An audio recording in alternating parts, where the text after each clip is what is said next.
సమాజంలో ఎన్నో ఆధునిక క్రీడలు పుట్టుకొచ్చినప్పటికీ పల్లెల్లో కుస్తీ పోటీలకున్న ఆదరణ అంతా ఇంత కాదు.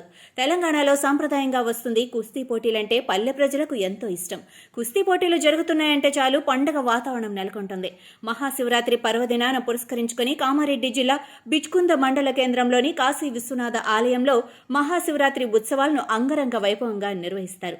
శివాలయం పీఠాధిపతి సోమలింగ శివచర్య స్వామి ఆధ్వర్యంలో నిర్వహించే కుస్తీ పోటీ హోరాహోరీగా సాగాయి. కుస్తీ పోటీలు బిచ్కింద మండల కేంద్రం శివాలయంలో జరిగిన పోటీలో తలపడేందుకు కర్ణాటక, మహారాష్ట్రాలతో పాటు తెలంగాణకు చెందిన మల్ల యోధులు తల్లి వచ్చి కుస్తీ పోటీలో పాల్గొన్నారు. ప్రస్తుతం క్రికెట్ కు మాత్రమే ఆదరణ ఉండగా కర్ణాటక, మహారాష్ట్రాలకు సరిహద్దు ప్రాంతంలో ఉన్న జుక్కల్లో మాత్రం కుస్తీ పోటీలకు పెట్టింది పేరు.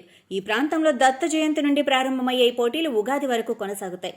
కొబ్బరికాయతో మొదలైన ఈ పోటీలు చివరిగా 5,100 రూపాయలతో ముగిసింది. ఈ పోటీలో పాల్గొని గెలుపొందిన మల్ల యోధులకు శివాలయ పీఠాధిపతి సోమలింగ శివచర్య స్వామి చేతుల మీదుగా నగదును బహుకరించారు.